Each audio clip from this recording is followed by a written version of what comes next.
మెదక్ జిల్లా టేక్మాల్ మండల కేంద్రంలో తహసీల్దార్ కార్యాలయం ముందు వీఆర్ఏలు నిరసన దీక్ష చేపట్టారు। ఈ సందర్భంగా వీఆర్ఏల సంఘం మండల అధ్యక్షులు లింగమయ్య మాట్లాడుతూ సీఎం కేసీఆర్ అసెంబ్లీ సాక్షిగా హామీ ఇచ్చిన పేస్కల్ జీవోను విడుదల చేసి వీఆర్ఏలకి న్యాయం చేయాలని డిమాండ్ చేశారు। అర్హతలు కలిగిన వీఆర్ఏలకి పదోన్నతులు కల్పించాలన్నారు। 55 సంవత్సరాల పైబడిన వీఆర్ఏ వారసులకి ఉద్యోగాలు కల్పించాలని డిమాండ్ చేశారు। సీఎం ఇచ్చిన హామీలు యారేల హైకత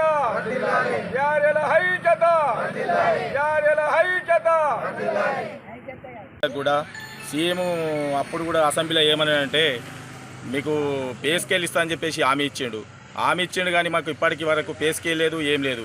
ఆ సీఎం ఇచ్చిన అసెంబ్లీ సాక్షిగానే ఆయన చెప్పిన మాట మీద మేము కట్టుబడి ఆయన మాట ఆయననే మాకు పే స్కేల్ ఇవ్వాలని చెప్పేసి సీఎంను కోరుతున్నాం।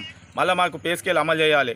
మాకు 57-58 సంవత్సరాలు నిండిన అర్హత వాళ్ళందరికీ మళ్ళీ వారసత్వం ఉద్యోగం ఇవ్వాలని చెప్పేసి ఆ సీఎంను కోరుతున్నాము। మాకు అలాగే మాకు పే స్కేలు అవన్నీ 57 సంవత్సరాలు నిండిన వారికి అంతా అర్హత కలగాలని మేము ఈ నిరాహార ధర్నాకు కొనసాగిస్తున్నామని ఈ వీఆర్ఏల తరఫున నేను ఒక అధ్యక్షునిగా మాట్లాడుతున్నాను।